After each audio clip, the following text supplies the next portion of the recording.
안녕하세요. 예, 안녕하세요. 반갑습니다. 아, 제가 이제 우리 세우신 교회 제자 훈련 이틀이 한다고 해서 참 마음이 기뻤습니다. 기다리는 마음으로 있었는데 목이 갔습니다.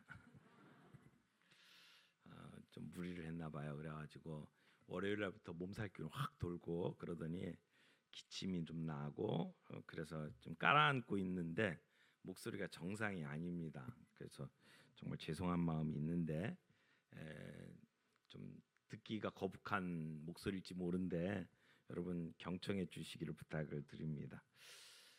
오늘 같이 읽은 이 마태복음 28장 말씀은 너무나 익숙한 말씀이죠. 잘 알죠. 또 뭐 이 가운데는 순장님도 계시고 이 말씀은 다 외우고 있을 거라고 생각을 합니다. 그런데 우리가 다 알고 또 잘 이렇게 늘 사용하던 말씀이기 때문에 오히려 사실은 중요한 부분들을 놓치고 있지는 않을까 하는 생각이 있습니다. 너무나 중요하니까 이제 여기에 우리가 별명을 붙여서 그레이트 커미션, 위대한 위임 명령 또는 지상 명령 이런 표현들을 씁니다. 예수님께서 이제 지상 사역 마치고 제자들과 헤어지는 장면이잖아요. 그런 장면에서 마지막으로 유언과 같이 주신 말씀입니다. 그래서 이 말씀의 의미를 저희들이 좀 한번 살펴보는 시간을 가지려고 하는데 의미 있는 시간이 좀 되었으면 좋겠습니다. 근데 이 그 본문을 보면서 제일 먼저 와닿는 그 말씀은 예수님께서 제자들에게 다가오셨다라는 말씀이에요. 예수님께서 다가오셨대요. 근데 이 18절 바로 앞부분에 보면 그 제자들의 상태를 설명해 주고 있는데 뭐라고 이야기하냐면 제자들이 예수님께 왔는데 아직도 예수님의 부활을 믿지 못하고 의심하는 제자도 있더라. 이렇게 설명을 하고 있어요. 그러니까 사실 예수님께서 십자가에 못 박혀 돌아가시고 부활하셨을 때에 제자들이나 그 주변에 있던 모든 사람들이 부활을 기대했던 사람은 아무도 없어요. 다 의외로 받아들였죠. 예수님께서 부활할 거다라고 예언을 했음에도 불구하고 그걸 믿었던 사람은 아무도 없어요.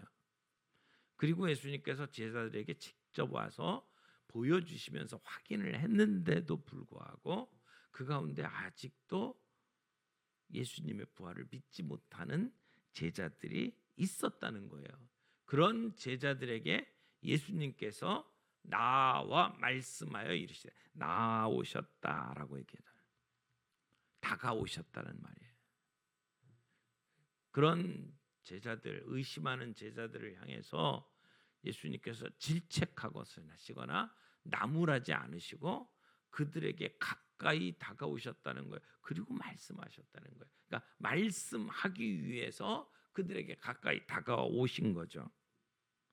이것은 우리의 상태를 불쌍히 여기시는 주님의 긍휼한 마음이 있기 때문에 가능한 것이었습니다. 그리고 주님은 우리에게 이 중요한 사명을 맡기실 때 그 제자들이 완벽하게 준비되었거나 능력 있는 사람들이기 때문에 주신 말씀이 아니라는 것도 보여주는 겁니다. 오늘 우리가 이 마태복음의 말씀을 우리에게 주신 말씀으로 봤습니다. 그때 그 제자들에게 주신 말씀일 뿐만 아니라 우리에게도 주신 말씀으로 받아요. 그런데 여기서 확실한 건 한 가지는 완벽하기 때문에 우리에게 명령하시는 게 아니라는 거예요. 우리의 부족한 거 다 아셔요. 우리가 이 사명 감당할 수 있는 힘이 없다는 것도 알고 계셔요. 주님은 우리의 완벽함을 보고 우리에게 이 명령 주시는 게 아니라는 거예요. 사명은 우리가 준비됐기 때문에 시작하는 것이 아니라 주님이 다가오심으로 시작되는 거예요. 그래서 예수님은 그들의 연약함을 책망하는 대신 깨어진 그들과의 관계를 회복시키십니다. 그래서 주님의 그 주도적인 긍휼과 은혜로 말미암아 우리에게 사명이 다가오는 것이다라고 하는 것을 볼 수 있는 거죠. 저는 이 본문을 볼 때마다 햄버거가 생각나요. 햄버거 좋아하세요? 대한민국에서 만드는 유명한 햄버거는 한 번씩 다 먹어봤던 것 같은데 저도 햄버거 참 좋아합니다. 근데 햄버거는요 위아래 빵이 있어요. 그리고 그 안에 패티가 있죠. 뭐 다른 야채들도 있습니다만은 핵심은 패티예요. 근데 이렇게 쌓여져 있는 햄버거가 오늘 본문을 설명하는 굉장히 좋은 도구가 된다. 저는 그렇게 생각을 합니다. 자 보세요. 제일 위쪽 번이 있어요. 빵을 번이라고 그러죠. 위쪽 빵이 있고 아래쪽 빵이 있어요. 그리고 패티가 있죠. 근데 맨 위쪽에 있는 번이 바로 18절에 나오는 예수님께서 가지신 우주적 권세를 보여주는 거예요. 그리고 제일 밑에 빵은 내가 너희와 항상 함께 있으리라 하신 약속의 말씀이에요. 그러니까 위쪽 빵은 권세를 얘기하는 거고 밑에 빵은 약속을 얘기하는 거죠. 그리고 나서 가운데 패티가 우리에게 주신 사명이에요. 그래서 이 삼중 구조로 되어 있는 본문을 저희들이 좀 하나하나 살펴보기를 원합니다. 윗방에 관한 얘기를 먼저 하죠. 윗방은 모든 권세를 가진 분의 명령이다라고 하는 걸 보여줘요. 이 사명의 기초, 근거를 얘기해 주는 거예요. 그래서 윗방은 하늘과 땅의 모든 권세를 가지고 계신 예수님이 우리에게 주신 명령이다라고 하는 걸 보여주죠. 이것이 예수님이 가진 권세의 기원이 뭔지를 보여주고 그 예수님은 무엇을 다스리시는 분인지 전 우주적인 통치자이신 것을 보여주시고 그리고 우리의 위치를 여기서 우리에게 보여준다고 생각을 합니다. 이 권세의 기원이라고 하는 것은 예수님이 하나님 아버지로부터 모든 권세를 받으셨다는 거예요. 이 본문 말씀을 좀 보시면은요 이렇게 돼 있죠. 하늘과 땅의 모든 권세를 내게 주셨으니 내가 가지고 있다라고 얘기하지 않고 내게 주셨다. 그러니까 내가 받은 거잖아요. 수동태잖아요. 그럼 누가 준 걸까요? 하나님이 주신 거죠.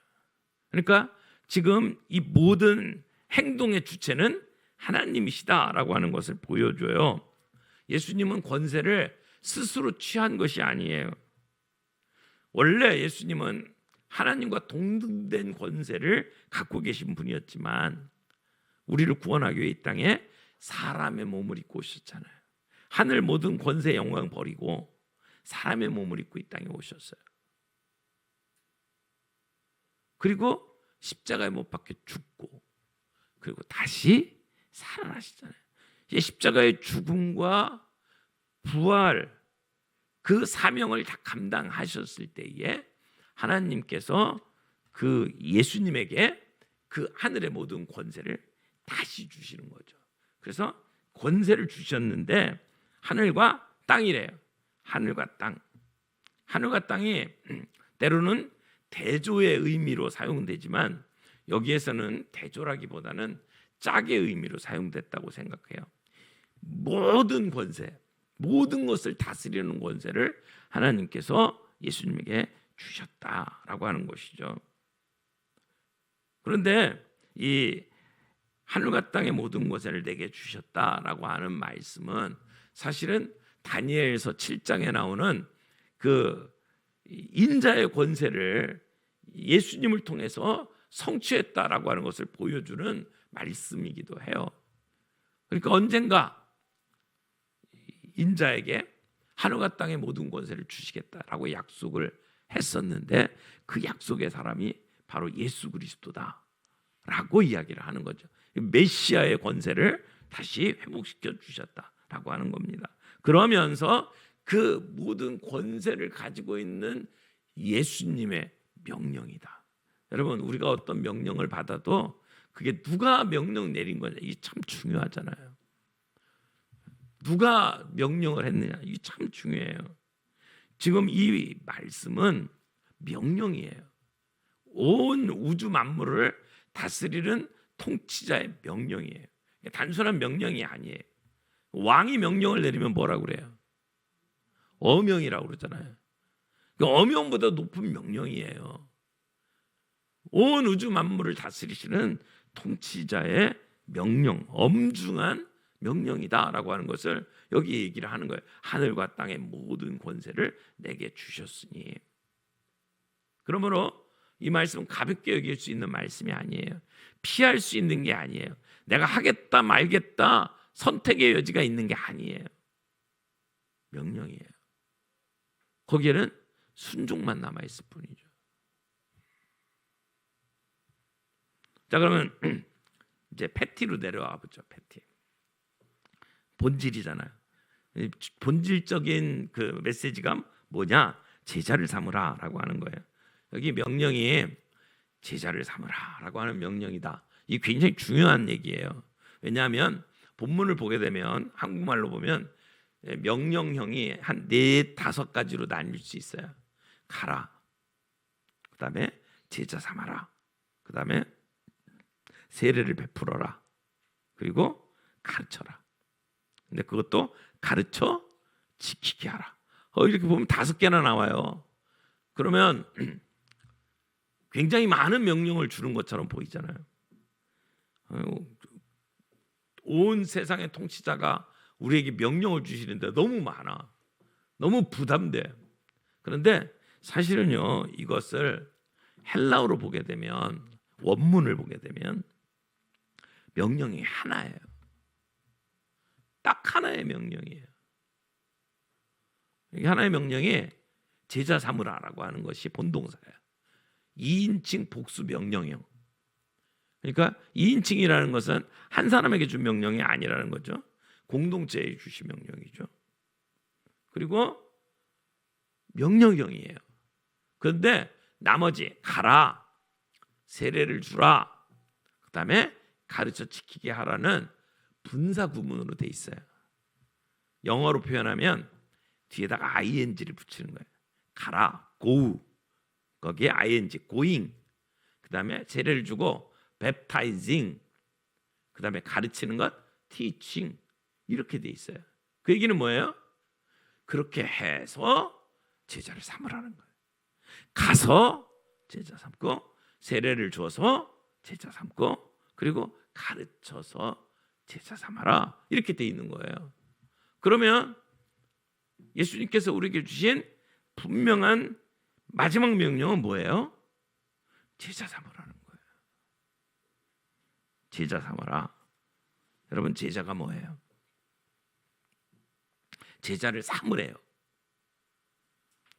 저는 어렸을 때부터 이 말씀 들을 때에 이 말씀은 전도하라, 그런 말씀이라고 생각을 했어요. 가만히 보니까 좀 다르더라고요. 뉘앙스가 달라요. 그냥 전도해라 이 얘기가 아니에요. 제자 삼으래요.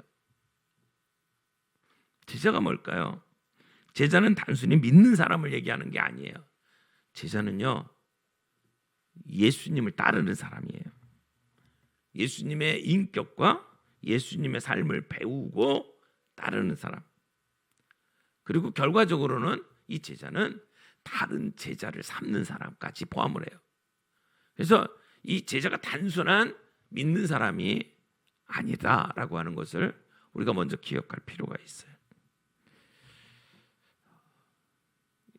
이 도슨 트로트맨이라고 하는 분이 있는데, 내비게이터의 창시자죠. 이분은 대학까지 나오질 않았어요. 고등학교 출신인데, 근데 이분이 성경을 읽다가, 이 본문을 읽다가 제자를 만들래요. 제자 삼으라라는 말씀을 봤어요. 그리고는 엄청나게 도전을 받았어요. 근데 이 말씀을 어떻게 실천할까 고민을 하다가, 이분이 살던 데가 미국 로스앤젤레스 밑에 샌디에고라고 있어요. 샌디에고에는 미군 군함들이 모이는 곳입니다. 그래서 작전을 나갔다가 배가 항구에 들어오면 그러면 휴가를 줘요. 그러면 수병들이, 배에 타고 있던 수병들이 고향을 가기도 하고, 갈 데가 없는 수병들이 있잖아요. 거기서 배회해요. 그걸 보고 도슨 트레트먼이 그 사람들 자기 집으로 초청을 한 거예요. 너 갈 데 없냐? 우리 집 와라. 그래서 자기 집으로 부른 거예요. 그리고는 거기서 먹고 자고. 그런데 오전에는 그 사람들과 함께 성경 공부하고, 그리고는 전도지를 가지고 오후에 샌디에고 시내에 가서 함께 전도를 하는 거예요. 그래서 거기서 같이 성경을 암송하고, 그래서 메모리팩 가지고 성경 암송하고, 그리고 성경을 공부한 내용 가지고 서로 그렇게 살아가기로 다짐하고, 그리고는 사람들에게 전도하는 운동들을 벌인 거예요. 그리고는 그분들이 다시 배에 탈 때 자기가 그 집에서 배웠던 교재, 메모리팩 다 가지고 가서 배 안에서 또 사람들을 모아가지고 그 일을 하도록 만든 거예요. 처음에 몇 명 안 되는 사람들하고 그렇게 성경 공부하고 그렇게 훈련을 시켰던 것이 이제는 전 세계에 깔려 있잖아요. 그래서 그 단체 이름을 항해사 내비게이터라고 이름을 지은 거예요. 여러분, 제자 삼으라라고 하는 말씀의 의미를 제대로 파악하니까 놀라운 일이 벌어지는 것을 보잖아요. 그래서 이 명령이 제자 삼으라라고 하는 거예요. 제자 삼으라. 그냥 많은 사람들이 전도해라, 가라 이렇게 받아들인 이 말씀을 제자 삼는 것이 중요하다라고 확인을 하는 것이 필요하다는 거죠. 내가 예수를 믿고 내가 예수님을 닮아가고, 그것뿐만이 아니라 누군가를 그렇게 만드는 거예요. 그러니까 예수 믿어라 거기서 끝나는 게 아니고, 내가 예수님을 바라보면서 예수님을 닮아가는 것처럼 그 사람도 예수님을 따르는 삶을 살도록 만들어라, 이 얘기예요. 그런데 어떻게 우리가 그런 제자를 삼을 수 있냐? 세 가지 방법을 가르쳐 주는 거예요. 방법이 세 가지라는 거예요. 하나는 가라. 가라. 가라는 말은 접촉과 선행이라고 표현했어요. 접촉은 내가 의도적으로 찾아가서 만나는 걸 얘기해요. 내 편안한 환경, 세이프 존을 떠나서 다른 환경에 있는 사람을 가서 만나는 걸 얘기하는 거예요. 가서 접촉하고, 기다리는 게 아니라 찾아가는 거예요. 그리고 그들에게 선행을 베푸는 거죠. 이게 가서예요. 또 하나, 세례를 베풀고, 세례를 베풀고는 우리 식구를 만드는 거예요. 세례의 가장 중요한 의미는, 거기에는 죽음도 있지만 물속에 들어가서 죽는 거잖아요. 그러나 다시 살아서 하나가 되는 거예요. 연합하는 거예요. 그래서 세례의 의미는 우리 식구가 되도록 만드는 거예요. 한 공동체의 멤버가 되도록 만드는 게 세례를 베푸는 거예요. 그리고 가르쳐 지키게 해라. 내가 배웠던 하나님의 말씀을 그들에게 가르치는데 어떻게 가르치느냐? 지키도록 가르치라는 거예요. 그냥 정보만 주고 끝나는 게 아니라는 거예요. 그 지킬 수 있도록 가르치는 게 필요하다라고 하는 것을 이야기를 하는 겁니다. 좀 더 자세하게 살펴보죠. 자, 첫 번째는 가라 그랬죠. 가라. 세상 속으로 침투하라는 거예요. 기다리는 게 아니라 다가가야 된다는 것을 이야기를 하는 거예요. 나의 삶의 현장에서 타인의 삶의 현장으로 들어가는 걸 얘기해요.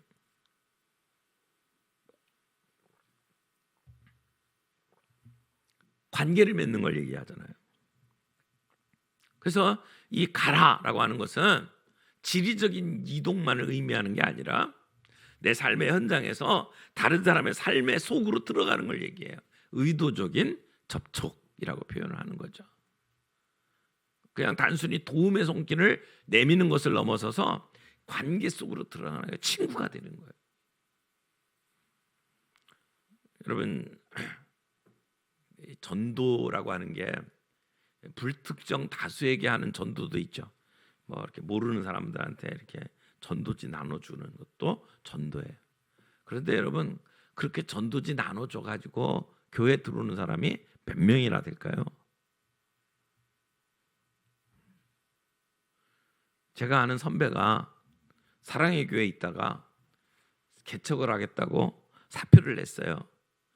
내가 사랑의 교회에서 이런 사역을 했다, 아주 자부심을 가지고 개척하는 동네에 가가지고 전도지를 만들었어요. 나는 이런 목회를 하려고 그러고 나는 이런 사람입니다. 여러분을 초대합니다.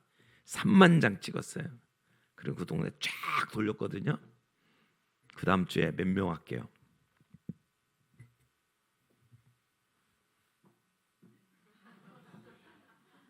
아무도 안 왔어요. 사실 교회 안에 들어오는 걸 보면 누군가의 안내로 오는 경우가 대부분이에요. 누군가가 이끌어서 오는 것, 관계를 통해서 오는 게 90%거든요. 그래서 우리가 정말 복음을 사람들에게 나누고 싶으면 내가 늘 만나던 사람, 그걸 넘어서서 다른 사람들과 접촉하는 게 필요해요. 접촉하고 그들에게 복음을 들려주는 게 필요하다는 것이죠. 근데 그때 그 사람들이 가지고 있는 아픔이 있어요. 그 사람의 필요가 있어요. 그걸 들어주면서 그들의 아픔을 함께 나누면서 우리의 복음을 전하는 게 필요하죠. 인디언 속담에 그런 말이 있잖아요. 배고픈 자에게는 귀가 없다. 배고픈 사람에게는 귀가 없어. 아무리 우리가 복음을 들려주려고 해도 배고픈 사람 못 듣습니다. 먹을 거 주어야죠. 그래서 가장 우리의 삶에 위협을 주는 문제들을 해결해 주면서 그 다음 얘기를 하는 것이 필요하다는 거예요. 그러니까 우리의 일상 속에서 우리가 사람들을 만나서 접촉하고 그들의 필요를 채워주고 그러면서 예수님을 소개해주는, 이것이 가라 하는 말씀이라고 생각을 합니다. 그 다음에는 어떻게 해야 돼요? 그 사람을 끌고 우리 공동체로 들어와야죠. 우리 식구가 되도록 만들어야죠. 그래서 여기 웹타이징, 세례를 베풀어서 제자 삼아라 그랬는데, 사실 세례를 베푼다라고 하는 것은 여러 가지 의미가 있다고 생각을 해요. 가장 기본적인 세례의 의미는 죽음이에요. 죽음. 여러분, 이스라엘 백성이 애굽에서 나와가지고 가나안 땅으로 돌아올 때에 그때 홍해를 건너잖아요. 홍해가 죽음의 바다잖아요. 다 죽을 수밖에 없는 곳인데 하나님께서 길을 여시고 이스라엘 백성들을 건너게 하셨어요. 근데 그걸 뭐라고 얘기하냐면 너희가 다 홍해에서 세례를 받았다. 홍해에서 세례를 받았대요. 거기서 죽었다는 얘기예요. 옛 노예 근성이 있는 이스라엘 백성은 거기서 죽은 거예요. 이제 하나님의 자녀, 하나님의 백성으로서 다시 살아난 자리죠. 그래서 우리가 세례를 베풀 때 기본적으로는 물속에 집어넣잖아요. 세례를 보통 물속에 집어넣는 걸 침례라고 많이 표현을 하는데, 기본적인 의미는 물속에 집어넣는 거예요. 그래서 세례를 표현하는 그 율동 동작이 이거예요. 이거 물속에 집어넣는 거죠. 근데 물속에 들어가는 게 뭐예요? 죽는 걸 의미하는 거란 말이에요. 어떤 사람이 세례를 받으러 가가지고 이제 주머니에 있는 것들 다 빼놓으라고 그래갖고는 이렇게 빼놓고 물속에 들어가려고 그랬더니 그분이 그랬대요. 아, 이것도 세례 받아야 된다고 지갑까지 넣고 들어갔대요. 지갑도 세례 받아야 된대요. 죽는 거예요. 이전에 내 삶의 스타일을 내려놓는 거죠. 그리고 다시 올라오면서 우리는 새로운 피조물이 되는 거예요. 그게 세례의 의미죠. 그런데 세례의 의미는 또 하나가 연합이에요. 결혼을 하는 것처럼 하나가 되는 거예요. 그리스도와 한 몸이 되고 교회의 멤버가 되는 것, 가족이 되는 것. 그래서 세례는 공개적으로 받아요. 숨어서 하지 않아요. 많은 성도들이 있는 자리에서 내가 예수를 믿습니다 고백하고 그 공동체의 멤버가 되는 거거든요. 그래서 이 세례를 받고 이것을 리고렌 목사님은 한마디로 펠로우십이라고 번역했어요. 펠로우십, 교제. 여러분, 제자가 되는 정말 중요한 방법 중에 하나가 우리가 함께 교제하는 거예요. 서로 사랑하고 격려하고 위로하고 함께 밥 먹으러 가고 함께 운동하고 이 모든 일상 속에서 함께하는 것들을 통해서 세례를 받는 거죠. 그런데 성부, 성자, 성령의 이름으로 세례를 받으래요. 뭐뭇의 이름이라고 하는 표현은 소유권의 이전을 의미한다고 이야기를 해요. 그러니까 삼일체 하나님의 소유가 되었다. 그래서 우리는 하나님의 가족이다. 우리가 하나다. 이것을 의미하는 게 세례라는 거죠. 그러므로 우리가 제자를 삼기 위해서는 그들에게 찾아가서 그들에게 선행을 베풀고 필요를 채워주면서 복음을 들려줄 뿐만 아니라 그들을 우리 식구로 받아들여줘야 돼요. 공동체의 멤버로 끌어들여야 돼요. 혼자 있으면 불이 금방 꺼져요. 함께 있을 때 활활 타오를 수 있어요. 그래서 우리 교회라고 하는 공동체가 정말 중요하잖아요. 여러분 어느 교회 다니느냐가 정말 중요해요. 교회라고 다 교회가 아니에요. 정말 세상에서 방황하던 사람이 주님을 만나야 되지만 그 주님을 만나면서도 예수 믿는다고 하면서도 방황하는 사람 참 많아요. 바른 공동체를 못 찾았기 때문이죠. 공동체가 정말 중요합니다. 좋은 공동체 속에 들어오도록 해야 돼요. 그리고 난 다음에 뭐예요? 가르쳐 지키게 하라. 이렇게 돼 있단 말이에요. 가르쳐 지키게 하라. 내가 너에게 분부한 모든 것을 가르쳐 지키게 하라. 여러분 성경을 우리에게 주셨잖아요. 성경을 주신 이유가 뭘까요? 무디라는 분이 이런 말을 했어요. 영어로 이렇게 표현했어요. Bible is not for information, but for transformation. 인포메이션을 위해서 주신 게 아니라 트랜스포메이션을 위해서 줬다. 정보를 위해서 준 게 아니래요. 성경 지식을 막 머릿속에 쌓아 넣으라고 준 게 아니고 말씀을 통해서 삶이 변화해야 된다라고 하는 얘기잖아요. 변화. 이게 성경을 주신 중요한 목적이죠. 그래서 우리가 성경 공부를 하면은요, 그 사람의 인격이 바뀌고 삶의 스타일이 바뀌게 돼 있어요. 근데 어떻게 제자로 삼으라고요? 말씀을 그렇게 나누면서. 근데 말씀을 가르치는데 지킬 수 있도록 가르치라는 거예요. 정보만 받으면 그게 지혜로 안 돼요. 그냥 머릿속에 정보로만 남아요. 근데 그게 삶의 지혜가 되도록 만들려면 삶의 변화가 일어나야 돼요.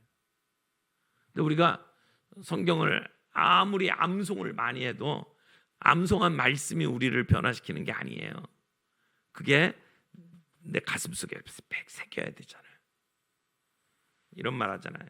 머리에서 가슴, 이게 head to heart, 머리에서 가슴까지 한 30cm밖에 안 되는데 이게 세상에서 제일 먼 길이래요. longest way래요. 머리로만 들어가서 끝나는 경우가 대부분이라는 거죠. 그것이 내 가슴에 감동이 일어나고 깨달아지고 내게 돼야 되거든요. 그래서 손과 발로 이어지는 것 아닙니까? 근데 성경을 가르치는데 우리가 지식으로만 가르치는 게 아니라는 거예요. 여기에 라이프 온 라이프라고 하는 표현을 썼는데, 라이프 온 라이프, 오른쪽에 저기 제가 가로막고 있어가지고 그게 안 보여. 예, 라이프 온 라이프라고 돼 있는데, 이게 진정성 있는 삶을 함께 나누는 멘토링을 가르치는 말이에요.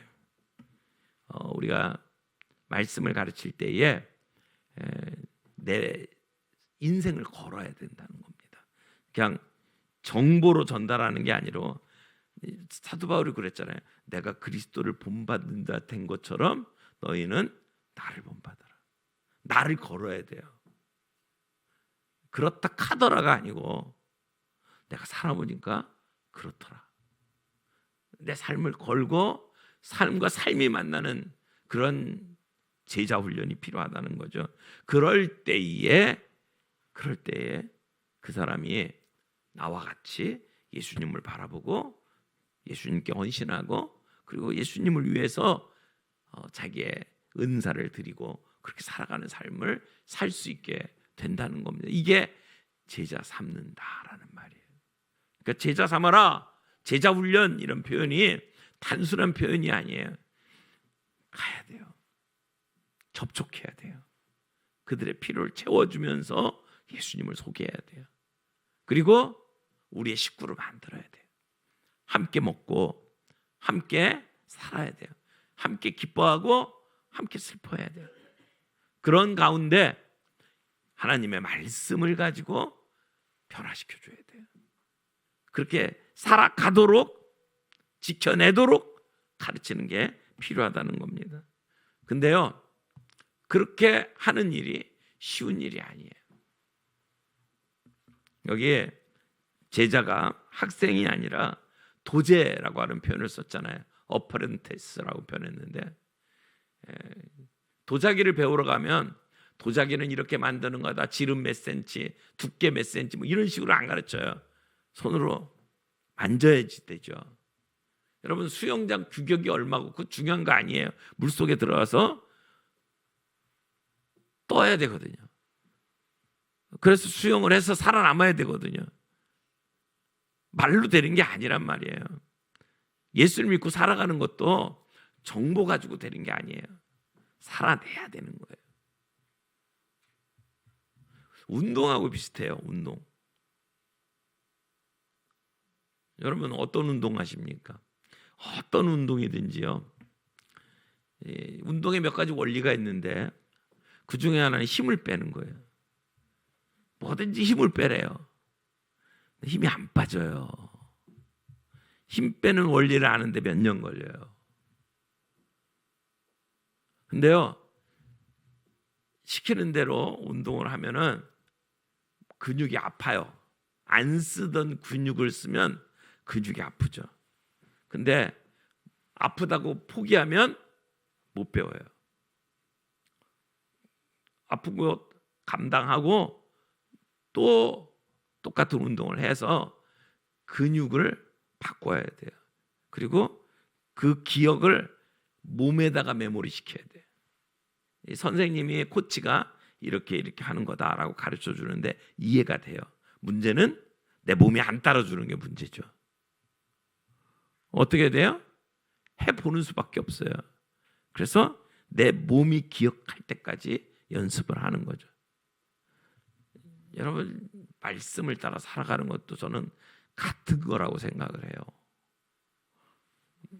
주님이 우리에게 주신 명령이 있어요. 예를 들어서 원수를 사랑해라. 알아요. 원수를 사랑해야 된다는 건 알아요. 근데 사랑이 됩니까? 안 되잖아요. 그 인간만 보면 여기서 막 올라오는데, 그 인간만 보면 이게 제대로 작동이 안 되는데 너무 힘든데요. 근데 한 번 해서 안 된다고 나는 안 돼 포기하면 안 돼요. 한 번 해서, 두 번 해서, 세 번 해서 계속해서 그걸 뚫고 가야 되죠. 원수가 아니라 왼수도 용서가 안 되잖아요. 가장 가까운데 있는 사람들, 우리 가족, 내 마음에 상처 준 사람. 근데 주님은 그 원수를 사랑하라고 그러잖아요. 그러니까 그 명령 앞에 순종하는 거거든요. 거기까지는 이 머리에서, 가슴에서, 그 다음에 내 행동으로 옮겨지기까지가 오랜 시간이 필요하다는 거예요. 한 번에 이루어지는 게 아니에요. 예수 믿었고 은혜 받았다고 천사 되는 게 아니에요. 그래서 가르쳐 지키게 하라. 이게 좀 중요하다. 마지막으로 아랫방 얘기합시다. 아랫방은 약속이라고 그랬어요. 약속. 볼지어다 내가 세상 끝날까지 너희와 항상 함께 있으리라 하는 약속입니다. 이 얘기는 뭐냐면요, 앞에 주님이 우리에게 주신 과업이 우리의 힘만으로 안 된다는 얘기예요. 하나님이, 주님이 함께 하실 때만 가능하다는 얘기예요. 그래서 우리와 함께 하시겠다는 얘기를 하는 거예요.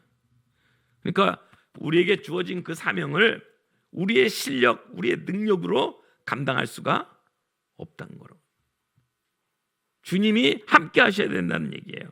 그것도 세상 끝날까지. 여기에 예수님의 이야기를 듣던 제자들 가운데 세상 끝날까지 산 사람 아무도 없어요. 이 얘기는 그 제자들의 대를 이어서 똑같이 제자의 길을 걸어가는 우리 모두에게도 동일하게 주어진 약속이라는 얘기입니다. 예수님은 승천했지만 성령님께서 시공간을 초월해서 지금 제자들의 공동체와 함께 하시고 우리와 함께 하셔요. 그 함께 하시는 주님이 우리가 지치지 않고 그 사명을 감당할 수 있도록 도와주신다는 것입니다. 여러분, 오늘 이 말씀 가지고 우리가 생각을 하면 제자 삼아라 라고 하는 명령이 단순한 명령이 아니구나, 이렇게 중요한 명령이구나, 그런데 그 명령 감당할 수 있는 힘이 우리에게는 없구나 라고 하는 걸 절실하게 느낄 수밖에 없어요. 그러면 어떡하라고요? 주님 의지할 수밖에 없다는 거죠. 주님이 함께 하시겠다고 약속했잖아요. 임마누엘의 주님이. 이게 제자들의 특권이에요. 교회가 누리는 최고의 축복은 임마누엘이에요. 그런데 기억하십시오. 내가 너희와 함께 하겠다, 아무에게나 하는 말이 아니에요. 이 사명을 감당하는 사람들에게 주신 약속이에요. 제자 삼기로 다짐하고 그 길을 걸어가는 사람에게 주시는 주님의 약속이 임마누엘의 약속이라는 것이죠. 그럼 임마누엘을 경험하려면 어떻게 해야 돼요? 제자 삼으셔야 돼요. 근데 여기 본문에 보면 모든이라고 하는 말이 몇 번 나와요. 여러 번 나와요. 8절에도 모든 권세를 내게 주셨다. 그 다음에 19절에 보면 모든 민족을 제자로 삼아라. 20절에 보면 내가 분부한 모든 것을 가르쳐 지키게 하라. 그리고 마지막 부분에 항상이라고 표현했는데 모든 날들이라고 하는 표현입니다. 내가 세상 끝날까지 너희와 항상 함께 있겠다라고 하는 말이 모든 날들, 거기 역사의 끝까지라고 하는 모든이라는 말이 들어가 있어요. 이 얘기는 네 가지 모든이라는 것이 나오는데, 하나는 모든 권세, 그리고 모든 민족, 그리고 내가 분부한 모든 것, 그리고 모든 날 동안.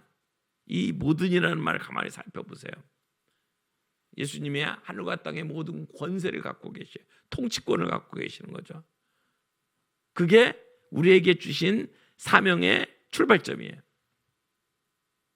그 우주의 통치자가 우리에게 주신 말씀이에요. 거기서부터 사명이 시작되는 거예요. 그리고 우리가 선교의 대상은 제한이 없다는 거예요. 모든 족속들, 모든 민족들에게 우리는 선교해야 된다는 거예요. 그리고 우리가 가르쳐야 될 말씀이, 그리고 그 말씀, 순종해야 될 말씀이 주님이 우리에게 분부한 모든 것이라는 거죠.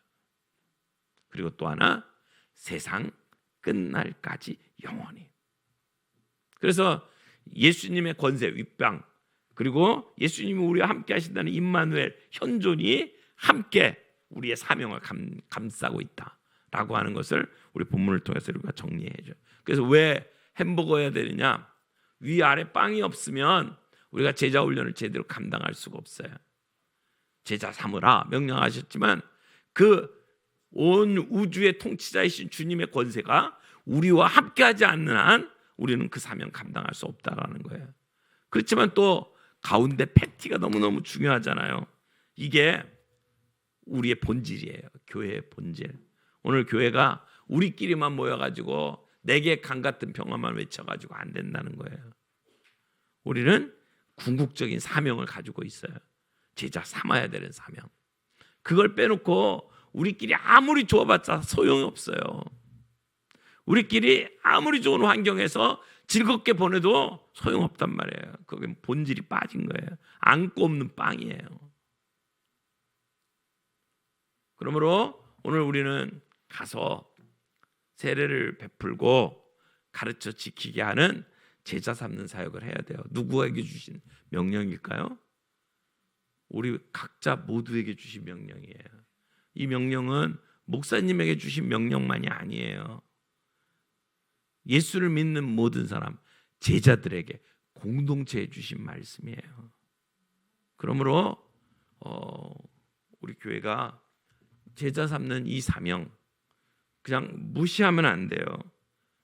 우리가 하고 있다고 착각하면 안 돼요. 우리가 제대로 하고 있는지를 점검해 봐야 돼요. 그리고 이 사역을 제대로 감당하기 위해서 우리가 뭘 발전시켜야 되는지, 뭐를 더 해야 되는지 늘 점검하고 발전시켜 나갈 필요가 있다는 것입니다. 햄버거를 완성할 수 있기를 바랍니다. 첫 번째, 위에 있는 빵 보면서 우리 주님의 권세를 의지할 수 있기를 바랍니다. 그리고 맨 아래 밑에 있는 빵을 보면서 주님의 임재, 임마누엘을 신뢰할 수 있기 바랍니다. 그리고 제자 삼기 바랍니다. 제자 삼는데 어떻게 하라고요? 가서 접촉하고 세례를 베풀어서 우리 식구 만들고 그리고 가르쳐서 제자 삼자고요.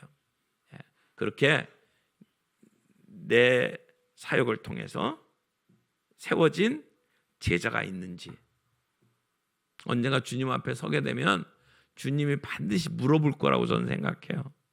너를 통해 예수 믿은 제자가 몇 명이냐? 너를 통해서 영적으로 우뚝 선 지쳤다가 다시 일어선 제자가 몇 명이냐? 분명히 물어보실 거예요.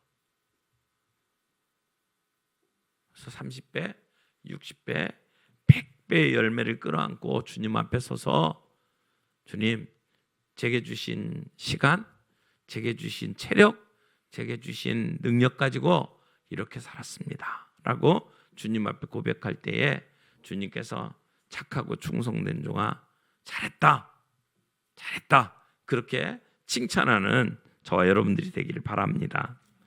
마지막으로 윌리엄 보덴 이야기하고 마치려고 하는데, 윌리엄 보덴이라고 하는 사람은 아버지가 백만장자였어요. 그래서 그 아버지의 재산을 상속받기로 돼 있는 사람이에요. 근데 고등학교 때 아버지가 너 세상 좀 봐라, 세계 일주 여행을 보내줬어요. 근데 세계 곳곳을 여행하면서 선교의 비전을 받았어요. 그래서 아버지에게 편지를 보냅니다. 저는 이제부터 선교사가 되기 위해서 제 남은 인생 바치겠습니다. 그리고는 자기 성경책 뒷장에다가 이렇게 썼어요. 아무것도 남기지 않으리라. No reserve. 아무것도 남기지 않겠다. 그리고 그가 예일 대학에 입학해서 거기서 예일 대학생 가운데 한 1000여 명이 함께 참여하는 성경 공부 모임의 지도자가 됩니다. 그리고 거기서 예일 호프 미션이라고 하는 선교단체를 만들어요. 졸업을 했어요. 굉장히 좋은 기업에서 오라고 러브콜을 받았는데 다 거절했어요. 그리고는 그 성경책 두 번째 줄에다가 이렇게 썼어요. No retreat. 물러서지 않으리. 그리고 이집트로 선교사 부름을 받고 이집트에서 사역을 하다가 척수 내막염에 걸려서 세상을 떠납니다. 너무 젊은 나이에 세상을 떠나요. 그때 나이가 26살. 근데 죽기 전에 자기 성경책 마지막 줄에다가 이렇게 썼어요. No regret. 후회하지 않으리. 여러분, 세상의 눈으로 보면 정말 어리석은 인생처럼 보일지 몰라요. 그러나 하나님 보시기에 별과 같이 빛나는 인생이었다고 생각을 합니다. 그의 남긴 저 세 마디가 우리의 제자 훈련의 정신을 이해할 수 있게 만든다고 생각을 해요. 하늘의 모든 권세를 가지고 있는 주님의 명령이 내가 너와 함께 하겠다라고 하는 약속과 함께 제자 삼으라 라고 말씀을 하셨어요. 오늘 그 주님 명령, 어명, 그 어명을 생각을 하면서 그 주님의 약속 특권을 생각을 하면서 저도 내 삶 속에 제자 삼는 사역을 하겠습니다. 내가 접촉할 수 있는 사람은 누굽니까? 내가 우리 식구로 만들어서 함께 교제할 사람은 누굽니까? 내가 그 주님의 말씀을 가지고 함께 나누고 그래서 삶에 영향을 끼칠 수 있는 그러한 성경 공부, 말씀 나누는 거 그렇게 함으로 내가 제자 삼겠습니다. 그렇게 주님 앞에 헌신하는 이 밤 되었으면 좋겠습니다.